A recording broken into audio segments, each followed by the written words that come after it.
নবরত্ন নাকি পঞ্চরত্ন, প্রায় এই নিয়ে বিভ্রান্তি তৈরি হয়। সম্রাট দ্বিতীয় চন্দ্রগুপ্তের রাজসভার নবরত্নের কথা জানলেও পঞ্চরত্নের কথা আমাদের অনেকেরই অজানা। কার রাজসভায় ছিল এই পঞ্চরত্ন? সেন রাজা লক্ষণ সেনের রাজসভা উজ্জ্বল করেছিলেন 5 জন রত্ন। দ্বাদশ শতকের বাংলার সেন রাজবংশের অন্যতম শক্তিশালী রাজা ছিলেন লক্ষণ সেন।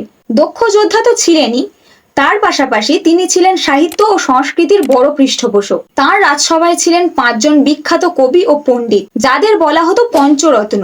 এই পঞ্চরত্নের প্রথম রত্ন হিসাবে পরিচিত ছিলেন বিখ্যাত গীত গোবিন্দম কাব্যের রচয়িতা কবি জয়দেব। কবি ধৈ ছিলেন দ্বিতীয় রত্ন, তার বিখ্যাত সৃষ্টি পবনদূত গ্রন্থ।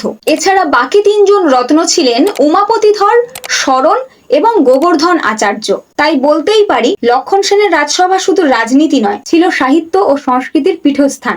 আনাচে কানাচে লুকিয়ে থাকা ইতিহাসের এমন অজানা গল্প জানতে ইউটিউবে সাবস্ক্রাইব করুন এবং ফেসবুকে ফলো করুন কাল গল্প, অতীত আজ গল্পরূপে।